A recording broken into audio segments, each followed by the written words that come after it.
안녕하십니까. 네, 자, 오늘은 점유권 할 차례입니다. 자, 일단 페이지를 222페이지 와보시기 바랍니다. 222페이지. 자, 보시면 이제 점유 관련된 목차들이 지금 나오고 있어요. 자, 보시면 먼저 첫 번째가 점유의 의의죠. 점유가 무엇인지 먼저 하게 됩니다. 자, 두 번째로 점유의 관념화. 자, 밑에 쪽에 종류가 나오고요. 자, 그다음 오른쪽에 점유 효력이라고 되어 있죠. 여기서 특히 오늘 중점적으로 볼 부분은 그 중간에 나오는 점유자와 회복자 관계입니다. 자, 끝으로 점유 보호 청구권. 이렇게 이제 목차가 구성되어 있습니다. 자, 일단 점유라고 하면 점유. 이거는 물건을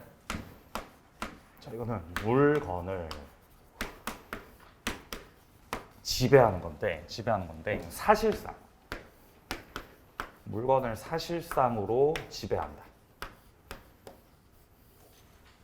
이걸 점유라고 해요. 그리고 우리 민법에서는 점유를 하는 사람에게 점유권을 인정해 줍니다. 점유권. 그죠? 그러니까 점유를 하면 사실상으로 지배를 하면 요거를 하게 되면은 점유권을 인정해 준다는 거죠. 자, 점유권은 굉장히 특이한 물건입니다. 분명히 점유권은 물건이 맞아요, 이거. 물건이에요, 물건. 근데 굉장히 특이한 게 이 점유권은 등기 못 합니다. 등기 불가죠. 점유는 등기 안 하는 거예요. 왜냐면 사실상으로 지배한다는 건 그때그때 시시각각 변할 수 있는 상황이기 때문에 이걸 일일이 등기할 수 없다는 겁니다. 등기 안 한다. 자, 그리고 여기서 사실상 지배라는 건 뭔가 물건을 물리적으로 지배한다. 현실적으로 지배한다.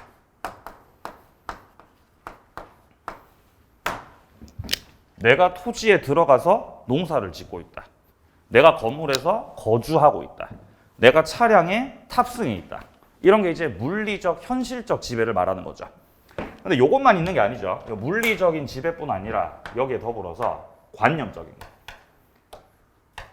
관념적 지배까지를 포함시켜서 요거를 이제 사실상의 지배다 라고 표현을 하는 것입니다.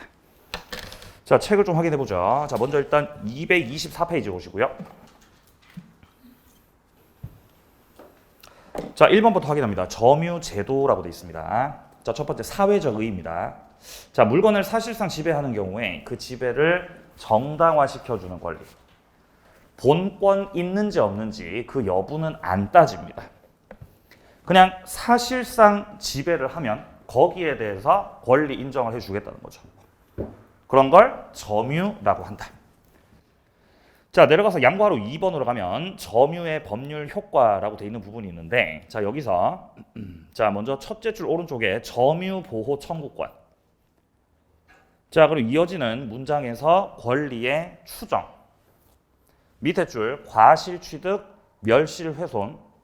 마지막으로 비용 상환 청구 이런 것들. 자, 이것들이 이제 우리 점유 파트에서 만날 출제 논점들입니다. 자, 논점 정리해보고 들어갑니다. 자, 이제 점유권인데요. 점유권. 자, 첫 번째로 나오는 건 점유의 관념화입니다. 점유의 관념화. 관념화. 관념적 점유를 먼저 볼 거예요. 자, 그리고 두 번째로 점유의 종류. 점유도 똑같은 점유가 아니죠? 종류가 있다, 종류가. 자, 그리고 점유의 종류들을 살펴보면서 이것들을 토대로, 자, 요것들을 토대로 해가지고 점유의 추정력을 봅니다. 자, 그리고 세 번째로 점유자와 회복자의 관계. 자, 점유를 하는 사람, 그리고 회복을 받아야 될 사람, 이 둘의 관계.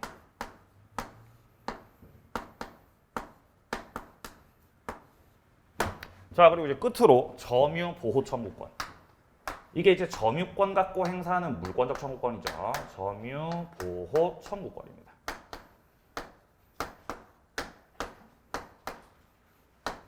자, 요 순서대로 내용이 진행되겠습니다. 요 순서대로. 자, 이제 2번, 3번, 4번이 2, 3, 4번이 직접적으로 시험에 출제되는 논점이라고 보시면 돼요. 자, 내려가 보죠. 자, 이제 조문 확인합니다. 192조 보시면은 자, 1항에서 물건을 사실상으로 지배하는 자. 사실상 지배하는 그자에게 점유권 있다는 거죠.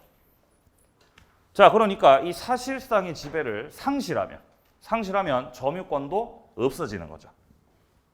자, 그리고 여기서 말하는 사실상 지배는 물리적인 것뿐만 아니라 뭐까지 포함? 뭐까지 포함? 관념적인 거. 포함되는 거예요. 포함된다.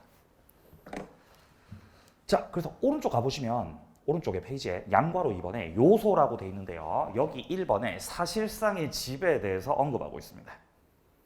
자, 기억 보시면요. 기억, 사실상 지배란 사회관념상 물건이 어떤 사람 지배 내에 있다고 인정되는 객관적 관계를 말한다. 근데 뒷문장을 보시면 그러나 반드시 물리적으로 잡고 있다는 것을 필요하는 것은 아니다라고 되어 있습니다. 그러니까 어떤 물리적 소지뿐만 아니라 관념적인 것도 사실상 지배로 봐야 된다 이런 말이죠 지금. 자, 그리고 니은에서 자 판례 문장을 좀 보면 셋째 줄에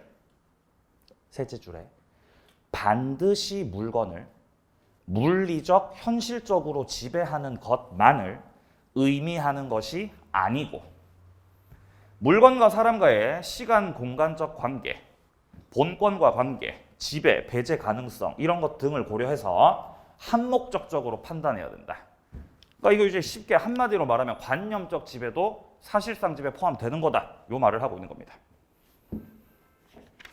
자, 좋습니다. 다음 페이지 가죠. 자, 이제 관념화로 바로 넘어갑니다. 자, 그러면 뭔가 사실상으로 지배를 했을 때, 요 사실상 지배. 요거를 했을 때 점유권을 인정받지 않습니까? 자, 이걸 가장 잘 나타내고 있는 게 뭐가 있냐면은 자, 가령 갑과 을이 자, 갑하고 을이 임대차 계약을 했다면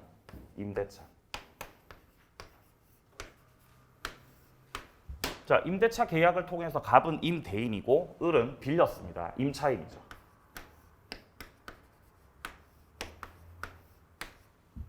여기서 만약에 자동차 임대차 계약을 했다면 여기서 물리적 지배를 하는 게 누구죠? 네? 물리적 지배 누가 하고 있죠? 누가 차량에 타고 있어요? 얘가 타고 있죠? 얘가 물리적 지배. 차를 빌렸어요. 물리적으로 내가 지배를 하고 있는 거지. 운전대 을이 잡고 있는 거죠? 얘 지배하고 있다고. 그럼 을은 점유자야, 점유자 아니야? 점유자죠, 점유자죠. 그죠? 물리적 지배. 점유자. 그럼 갑은요? 아니, 갑은 자동차를 빌려준 사람이니까 얘는 물리적으로 지배를 하고 있어, 안 하고 있어? 안 하고 있죠. 차에 안 타고 있죠. 하지만 갑도 점유자라고. 갑도 점유자죠. 왜 점유자예요? 관념적으로. 관념적으로는 갑이 지배하고 있어, 안 하고 있어? 하고 있다는 거예요. 비록 지금 차량에 탑승하고 있지는 않지만 나중에 임대차가 끝나면 임대차 끝나고 나면은 갑이 을한테 자동차 돌려달라고. 이제 다 탔으면 돌려주라라고 반환 청구.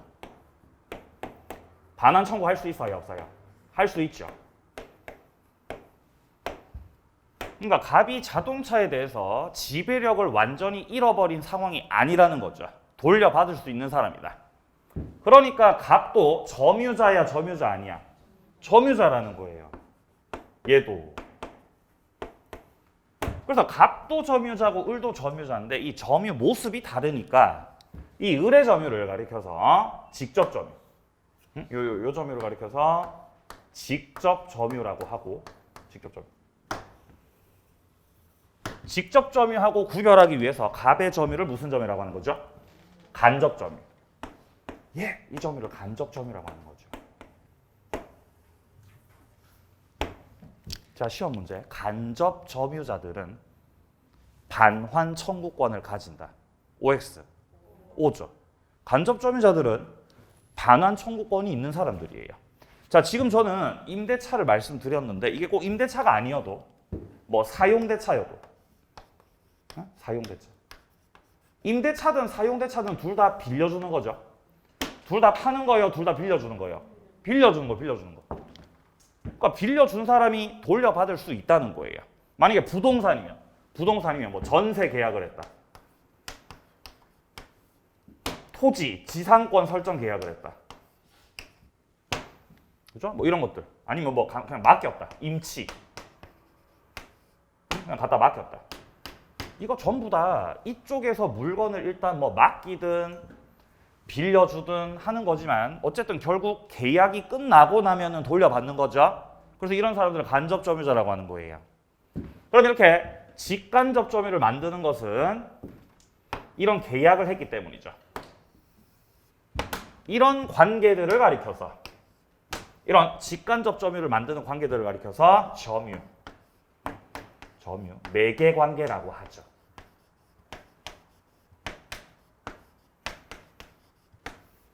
네, 여기서 이제 간접 점유가 나오는 겁니다. 근데 여기서 을이 다시 임대차 또 하면, 임대차 또 했어요, 을이. 임차인이 다시 또 빌려줘도 돼요? 빌려줘도 되죠? 그럼 전대차잖아요. 그럼 전대차 계약을 한 거죠, 전대차를. 그러면 전대차 계약을 해서 을이 차를 다시 병한테 빌려줬기 때문에 이제는 물리적으로 지배하는 게 누구죠? 전차인이. 그러니까 전차인 쪽에서 목적물을 직접 점유하게 되고 이제 을은 병한테 빌려줬기 때문에 을은 전대인이죠. 전대인이고 이제 당신 더 이상 직접 점유가 아니라 간접 점유죠.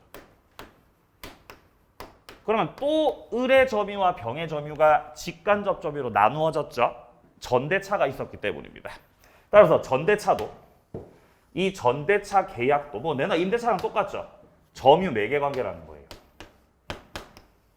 점유 매개 관계. 자, 시험 문제. 점유 매개 관계는 중첩될 수 없다. OX. X죠. 중첩돼요? 중첩되지, 중첩 이렇게. 시험 문제. 다음 사례에서 갑만 간접 점유자다. X죠. 갑도 간접 점유, 누구도 간접 점유? 을도 간접 점유.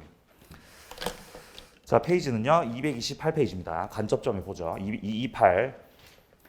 자, 위쪽에 네모 2번에 보시면 간접 점유라고 되어 있습니다. 자, 보시면 지상권, 전세권, 사용대차, 임대차, 임치. 이것들을 전부 다 점유 매개 관계라고 해요. 이런 관계로 타인으로 하여금 점유하게 한 자, 빌려준 쪽을 말하는 거죠. 이 자에게는 간접으로 점유권이 있다. 자, 밑으로 내려가서 양괄호 2번 성립 요건을 보겠습니다. 그렇다면 직접 점유하고 간접 점유는 어떻게 성립이 되는 겁니까? 자, 동그라미 2번에 나오듯이 이 점유 매개 관계라는 게 있어야 됩니다. 점유 매개 관계는 그냥 계약 관계 생각하시면 돼요. 뭐 임대차가 됐든 임치가 됐든 사용대차 전세 지상권 설정 계약이 됐든 이러한 계약 관계. 요게 이제 매개 관계입니다. 니은 보세요. 니은. 간접 점유자는요. 직접 점유자를 상대로 해서 반환 청구권 갖고 있다 이 말이에요. 끝나면 돌려받는다. 자, 그리고 밑으로 내려가서 디귿 보시면 점유 매개 관계 중첩으로 해도 되죠. 그리고 그 계약이 꼭 유효해야 되는 건 아닙니다. 자, 만약에 을이 전대차를 했습니다. 근데 갑의 동의를 안 받았어요. 갑이 동의를 안 해준 거지. 임대인의 동의를 안 받고 이렇게 전대차를 하죠. 이거 무단 전대차가 되는 거죠. 이렇게 되면. 무단전대차도 효력은 있는 거지만 갑이 나가. 감이 허락도 안 받고 전대차를 했어? 나가. 계약을 해지해버릴 수 있는 거예요, 갑이. 그래서 계약을 해지해버려서 임대차가 무효가 됐을 때.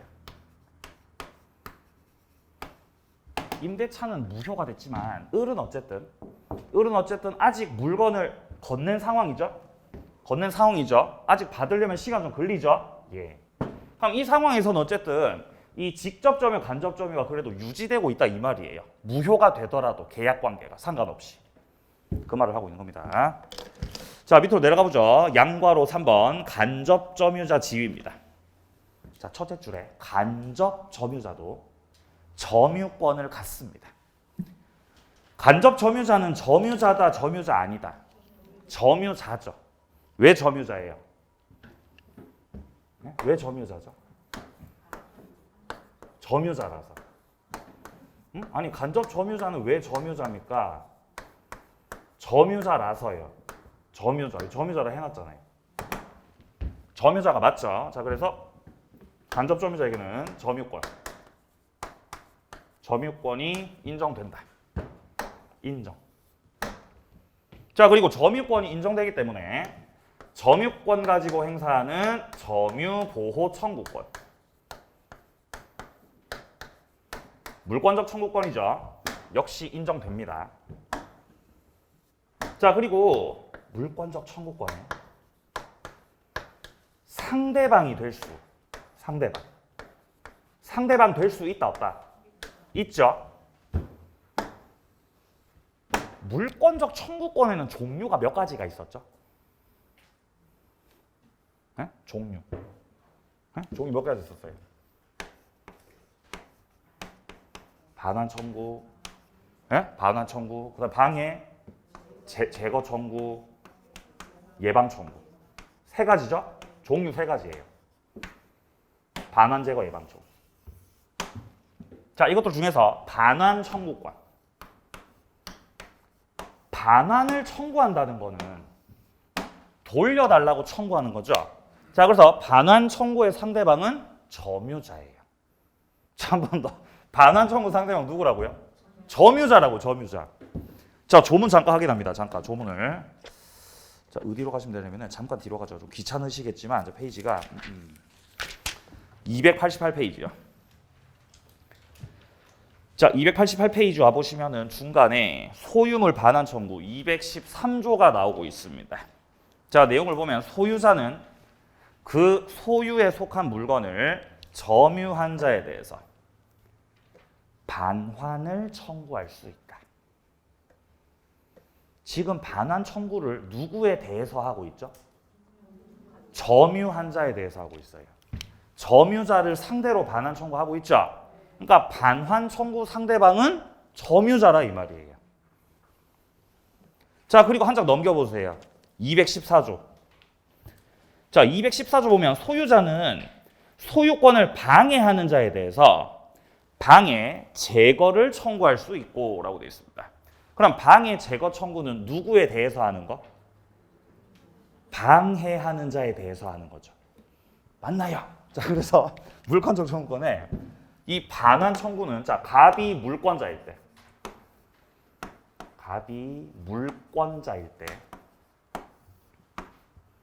갑의 물건을, 갑이 소유하고 있는 물건을 현재 점유하고 있는 사람,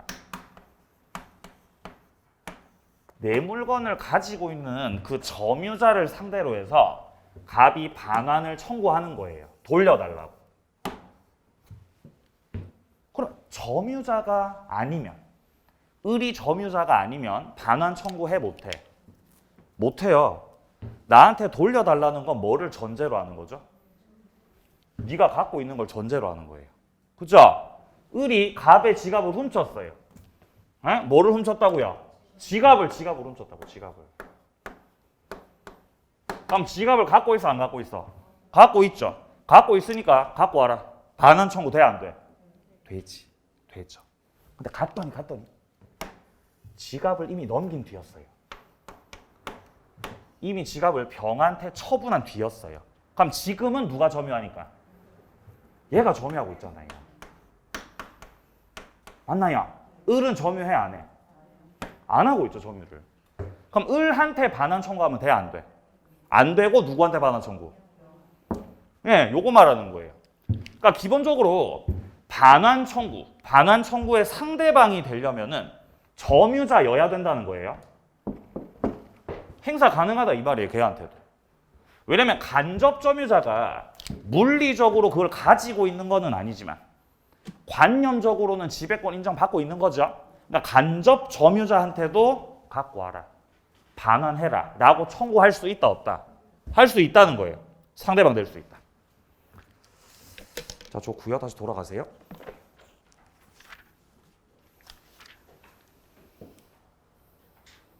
자, 그리고 자 228페이지에서요. 자, 228페이지에서 자, 지금 단락 셋째 줄 보시면 맨 밑에 셋째 줄 중간에 다만 간접 점유자에게 자력 구제권은 인정되지 않는다는 게 다수설의 입장입니다. 간접 점유자한테 자력 구제권 요거는 인정 안 됩니다. 인정 안 됩니다. 좀 이따 설명드릴게요, 이거는. 자, 여기까지가 간접 점유자였고 이거하고 비교해서 봐야 되는 게 자, 한 장 앞으로 와보세요. 226페이지. 자, 226페이지로 오시면 이제 점유 보조자가 나옵니다. 점유 보조자. 점유 보조자는 보조를 하는 사람이에요. 자, 가령 A가 B한테 지시를 내려요. 지시.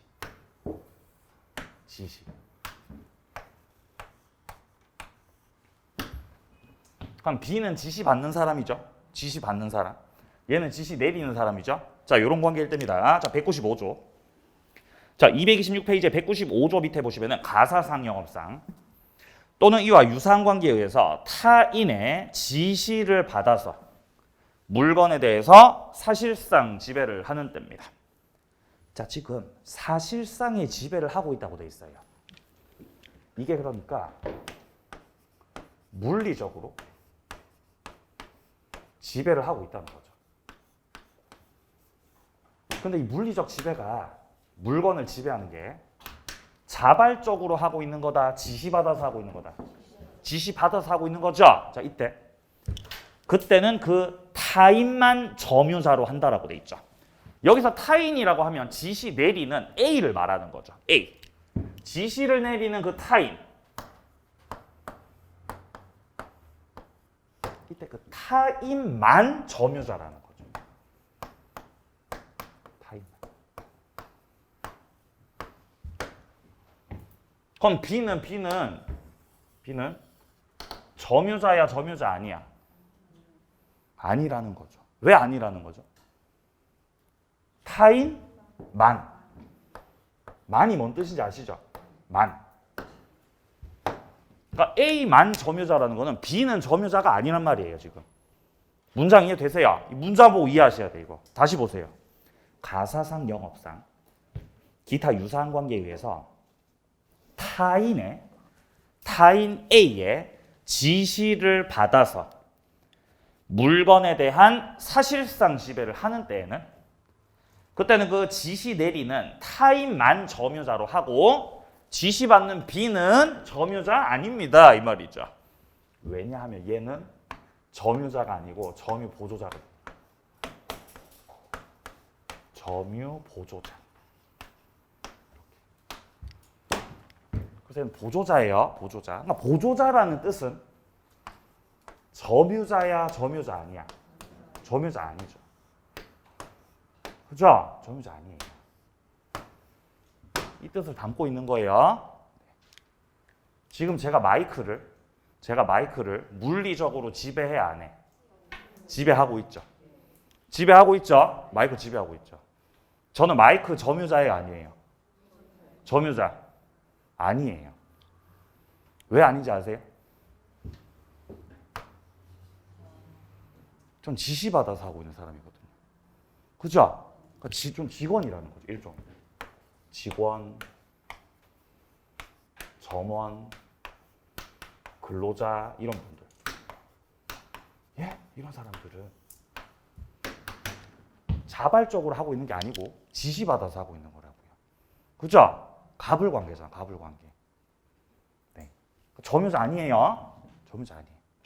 그럼 저는 점유자예요, 보조자예요? 보조자라고요. 보조자. 보조자예요. 점유 보조자.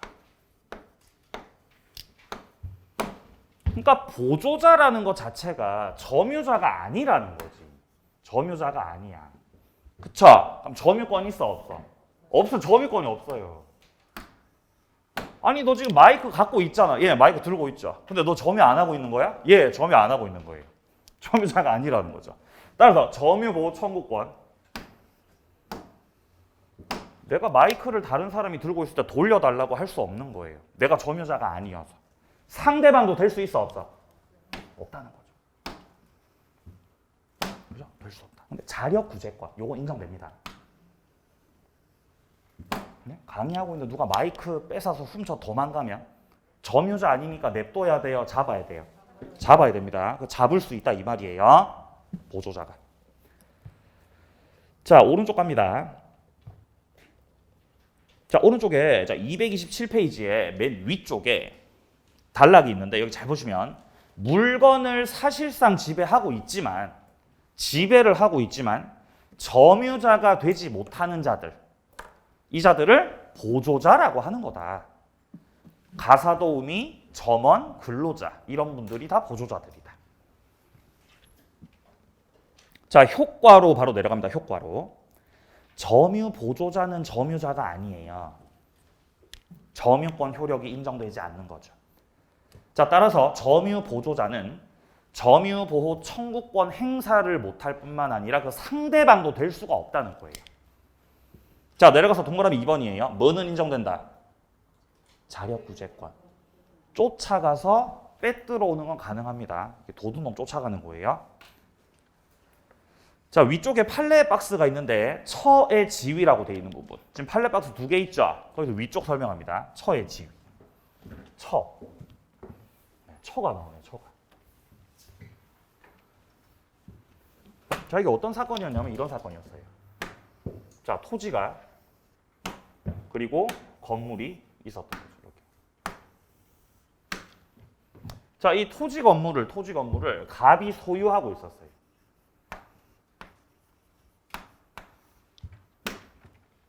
근데 토지 건물을 갑이 방치하고 있었어요. 그랬더니 여기에 을이란 사람이 가족들 데려와서 살고 있었던 거예요.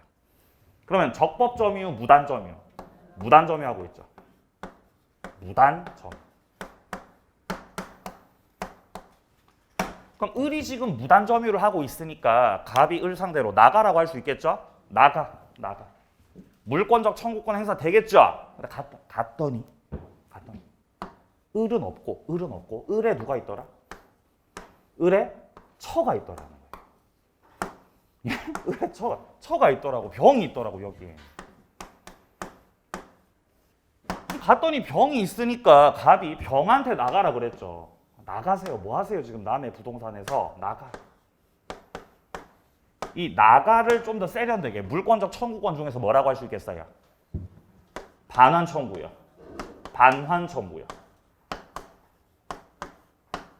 자, 그래서 갑이 반환 청구권 행사를 하니까 병이 이렇게 말하는 거예요. 선생님, 저는요 점유자 아니에요.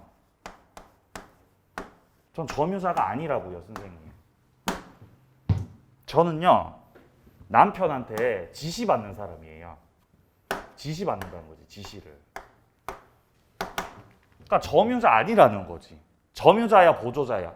보조자라고 얘기하는 거예요. 그러니까 당신이 반환 청구하려면 나한테 해라, 남편 찾아서 해라. 남편 찾아서 하시라는 거예요. 이해되세요? 아주 법 잘알이에요.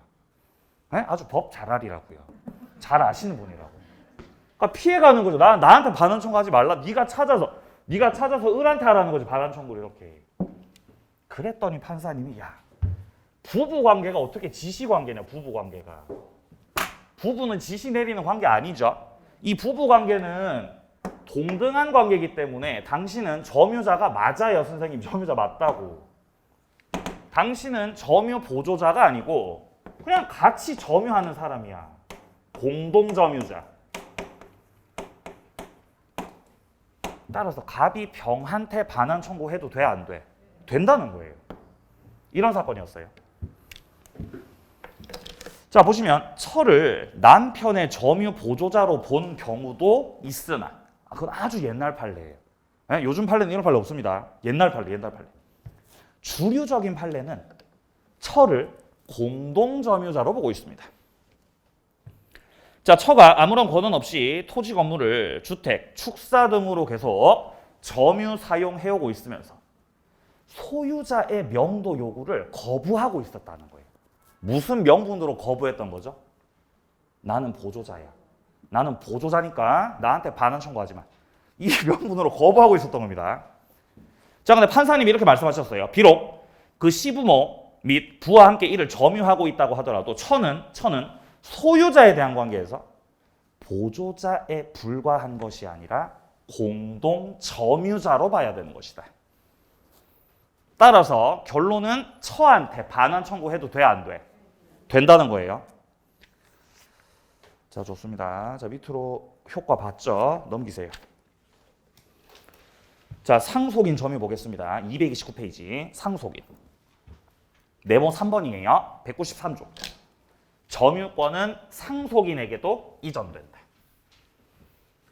자, 그러니까 상속인한테 소유권만 이전된다, 점유권도 이전된다. 점유권도 다 이전된다는 거예요. 언제 이전되죠? 사망 시점. 맞아요. 피상속인의 사망 시점이 점유 개시 시점이에요. 그때 점유권이 이전되는 거예요. 누구한테 이전되죠? 상속인한테요. 자, 여기 갑이 있고 을이 있을 때 이렇게 상속받는 사람을 상속인이라고 피상속인이라고. 상속인이죠. 받는 사람이 상속. 피상속인은 상속받는 사람 아니죠. 돌아가시는 분. 피상속인. 피상속인이 탁 돌아가시는 그 시점에 상속 개시가 되기 때문에 이 을이 갑의 사망 사실을 인지하든 인지 못하든 그 부동산에 들어갔든 안 들어갔든 상관없이 피상속인이 탁 돌아가시는 그 시점서부터 바로 상속인에게 부동산 소유권이 넘어갈 뿐만 아니라 여기에서 점유권도 다 같이 넘어간다는 거예요. 다 이전된다는 거죠. 그럼 상속인은 현재 아버지가 갖고 있었던 집, 아버지가 갖고 있는 집, 이 집을 현재 돌아가신 요 시점에 물리적으로 지배하고 있어, 안 하고 있어? 안 하고 있죠. 그죠? 따로 살고 있습니다. 물리적 지배 안 하고 있어요. 하지만 이 상속인에게도 점유권 인정이 돼, 안 돼? 인정된다고요. 왜? 물리적으로는 지배하고 있지 않지만 뭐를 인정해 주는 거죠? 관념적인 거. 맞아요. 관념적 점유를 인정해 주는 거예요. 점유자라는 거지. 자, 그래서 양괄호 1번에 보시면 이렇게 나옵니다. 양괄호 1번. 점유권은 상속인에게 이전한다. 자, 따라서 피상속인의 사망으로 상속이 딱 개시가 되면, 상속 개시가 되면 피상속인이 점유하고 있었던 물건이 사실상 지배 없이도 물리적으로는 지배하고 있지 않지만 당연히 상속인의 점유가 된다는 것입니다. 그리고 상속 개시 알 것을 요구하지도 않아요. 돌아가셨다는 걸 모르고 있어요. 그래도 넘어간다는 거예요. 자, 여기까지 관념하였습니다. 자, 다음 내용 갑니다. 230페이지. 자, 이제 230페이지에서부터 나오는 거는 점유의 종류입니다. 점유의 종류. 자, 갑이 을하고 매매 계약을 하면 갑이 을하고 매매 계약을 했어요. 매매. 을이 토지를 사요. 토지를 사는 거예요. 자, 그러면 을은 매수자죠. 매수인.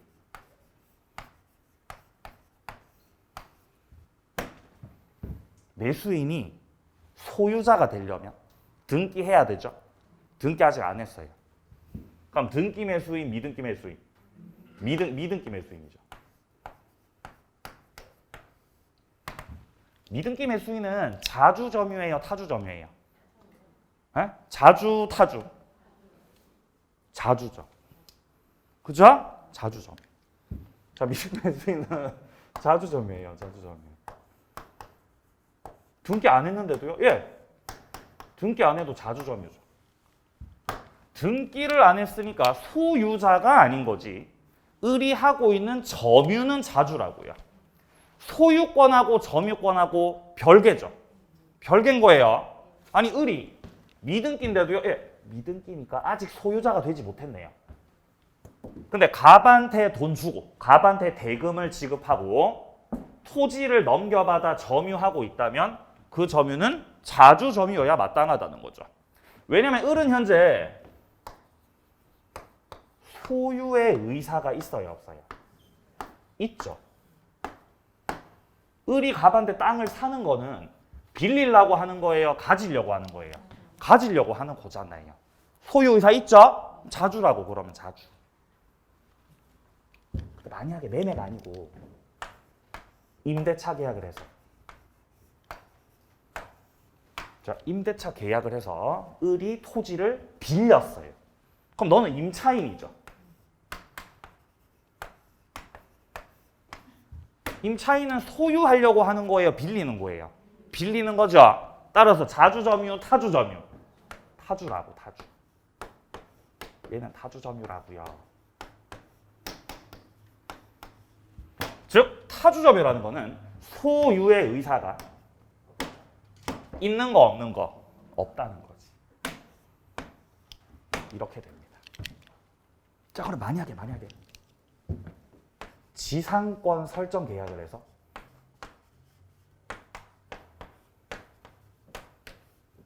을이 토지를 지상권자로 빌렸어요. 그럼 소유하려고 빌리려고 하는 거죠? 자주 점유, 타주 점유. 타주라는 거죠, 타주. 자, 만약에 을이 분묘 기지권자예요. 분묘 기지권이 뭡니까? 이것도 남의 땅 빌리는 거예요. 분묘 기지권도 땅 빌리는 거예요. 이것도 그러면 자주 점유, 타주 점유. 타주 점유라는 거죠, 전부 다. 그러니까 얘네들의 공통점이 뭐죠? 빌린다. 빌린다라는 공통점이 있어요. 그러면 타주라는 거예요, 타주. 자, 이 점유가 자주냐 타주냐는 아주 중요한 쟁점을 가지고 있어요. 왜냐면은 나중에 할 거지만 우리 그 소유 파트에 취득시효란 제도가 있거든요. 취득시효.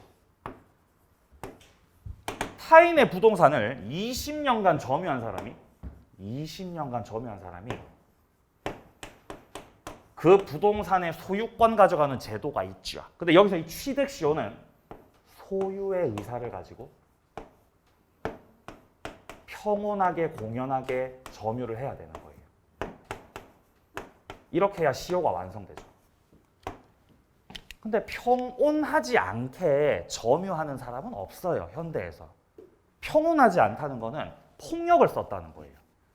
남의 부동산 점유할 때 평온하게 안 하고 그냥 막 몰아내가지고 이렇게 하기가 쉽지가 않겠죠? 요즘 같은 세상에. 공공연하게 대놓고 점유하는 거예요. 그 반대는 몰래 숨어서 점유하는 거죠. 부동산 숨어서 점유하는 것도 쉽지가 않아요. 그러니까 소송 들어갔을 때 쟁점이 되는 건 요거예요. 자주냐 타주냐가 쟁점이 되는 거예요. 결론적으로 싸울 때. 자, 그러니까 만약에 이 점유자가 자주 점유야, 자주. 그럼 취득시효가 돼, 안 돼? 되는 거죠. 20년 채웠으면은. 그럼 부동산 가져갈 수 있죠. 근데 만약에 타주면 취득시효 돼, 안 돼? 안 되지. 그러니까 이 점유자 입장에서 취득시효 때문에 이자가 자주 점유냐 타주 점유자는 아주 중요한 쟁점이 되는 것이에요. 그러니까 너 자주니? 너 타주니? 이걸 잘 판단해야 되는 거예요. 따라서 주관적으로 판단한다, 객관적으로 판단한다. 객관적으로 판단해야 돼요. 그 권한이 매매입니까? 임대차입니까? 지상권 설정 계약이었습니까? 등등을 따져서 자, 이것들이 권원이에요. 권원. 권원의 성질에 입각해서 이것들을 따져서 외형적이고 객관적으로 자주인 건지 타주인 건지를 판단하는 거예요. 주관적 판단 아니에요. 객관적 판단이에요. 그럼 만약에 얘가 점유를 하고 있긴 한데 점유를 하고 있는데 자준지 타준지 잘 모르겠어. 예? 권원이 뭔지 잘 모름. 불분명하다는 거예요. 불분명. 그럼 자주로 봐야 돼? 타주로 봐야 돼?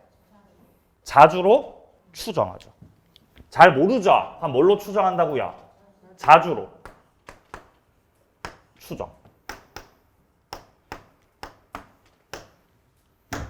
그러면 자주로 추정이 된다는 거는 점유자한테 유리해, 불리해? 유리? 불리? 예, 리만 들리는데요? 어? 리만 들리는데요? 제가 갑이 토지를 가지고 있었어요. 자, 근데 여기서 을이 20년을 점유한 거예요. 어쨌든 20년 채웠어요. 축하드립니다. 그럼 을은 20년 점유를 했으니까 나 취득시효 할 거야. 너 등기 넘겨. 라고 하면서 을이 취득시효 주장하죠. 취득시효를 주장한다. 갑은 취득시효가 안 된다고 항변하겠죠. 갑의 주장은 이거죠. 야, 내가 알아보니까 당신 타주점유야. 당신 타주야. 이게 갑의 주장이죠. 그럼 을은 내 점유가 무슨 점유라고 주장해요? 나 자주야. 나 자주야. 이렇게 주장한다고요. 그럼 을의 점유가 자주인지 타주인지 어떻게 판단해야 되는데요? 어떻게 판단해야 되죠? 객관적으로 판단해야 돼요. 그죠? 자료 보고 판단해야죠. 자주인지 타주인지. 근데 자료가 있어, 자료가 없어? 자료가 없다는 거예요. 계약서 남아있는 게 없어요. 누구 말이 진짜인지 알겠어, 모르겠어? 모르겠다고, 불분명하다고요. 그럼 일단 자주인 걸로 일단 뭐 해줘? 추정한다고.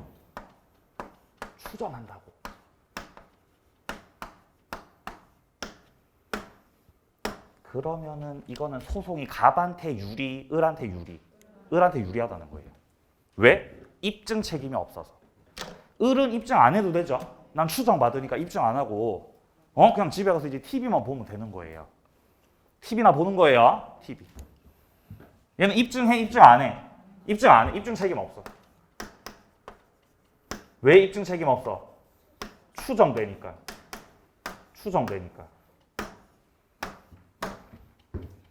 네가 입증해야지.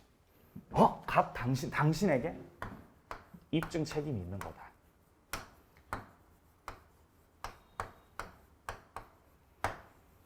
그래서 추정력이 있다. 추정이 된다. 이런 표현이 딱 나왔을 때는 입증 책임 없다. 이렇게 결론이 딱 내려져야 되는 거예요. 바로 떠올라야 돼요. 추정력이 있다는 건 뭐가 없다는 거다? 입증 책임이 없다는 거다. 기억하세요. 앞으로 계속 나옵니다.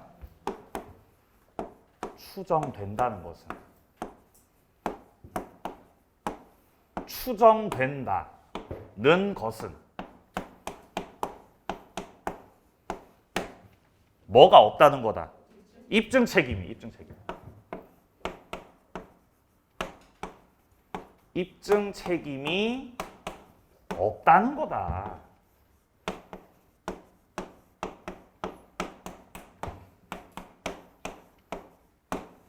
그래서 유리한 거다. 입증 책임 없으니까. 그래서 우리 형법에 대원칙이 있잖아요. 무죄 추정, 유죄 추정. 에? 무죄로 추정해요, 유죄로 추정해요? 무죄로 추정하죠. 무죄로 추정. 그죠? 그러니까 죄가 없다는 걸 입증, 죄가 있다는 걸 입증. 죄가 예. 아니 지금 이게 무슨 말이냐면은 아니 검찰에서 예? 검찰에서 용의자를 잡았어. 용의자를. 예? 용의자 A를 잡았어요. 나쁜 놈, 너 죄 지었지 이러면서. 그럼 검찰은 주장할 거 아니에요. 이놈은 범죄를 저질렀어, 안 저질렀어? 범죄 저질렀어, 이놈이 지금 보니까. 예? 뭐 어떻게 할 수 있는데? 눈을 보면 알 수 있어. 눈을 보면. 예? 범죄자인지 아닌지. 그럼 A는 나 범죄 저질렀어, 안 저질렀어?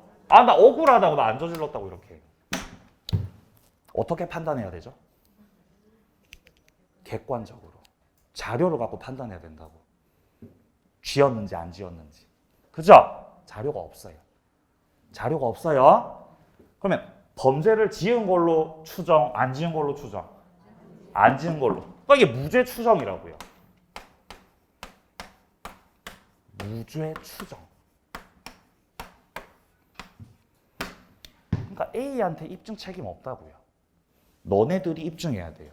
죄를 지은 게 맞다면요. 맞아요. 이게 형법 대원칙이잖아요. 요즘 세상이 좀 이상한 세상이 돼가지고 너 죄 안 저질렀어? 그럼 네가 죄 안 저질렀다는 거 증명해봐. 이런 세상이 지금 세상이. 잘못돼도 한참 잘못된 거죠. 그게 아니라는 거예요. 무죄 추정이 무죄 추정.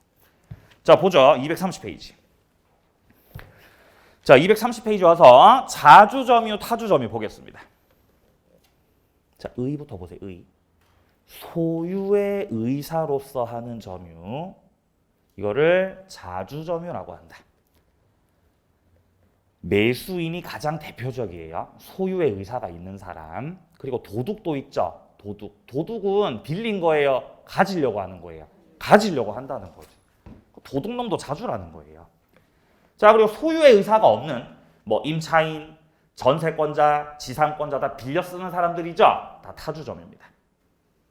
자 밑으로 내려갑니다. 자 구별 기준에서 기읍부터. 점유자가 소유의 의사가 있는 자주인지 아니면 소유의 의사가 없는 타주인지는 내심의 의사에 따라 결정되는 것이 아니고 그게 아니고 점유 권원 성질 관계가 있는 모든 사정을 토대로 해서 외형적이고 객관적으로 판단해야 된다. 자 따라서 니은 내려갑니다. 매매, 교환, 증여. 매매든 교환이든 증여든 이걸 내가 가지겠다는 거죠. 샀든 받았든 뭐 했든 그러니까 자주점유라는 거고. 자 그리고 뭐 임대차, 전세권, 분묘기지권, 명의신탁 이런 것들은 다 빌리는 것들이에요. 그러니까 타주점유라는 거예요. 자 밑으로 내려가서 동그라미 3번 확인합니다. 자주점유의 추정. 권원의 성질상 자주인지 타주인지가 분명하지가 않아요. 불분명하죠? 이게 잘 모르겠다는 거예요. 그럼 일단 뭐인 걸로? 자주인 걸로 뭐를 해줘? 추정을 해줘요. 추정의 뜻 일단 그렇게 봐줌. 한 번 더 추정의 뜻. 자, 추정의 뜻은 일단은 그렇게 봐줌. 이게 추정이에요.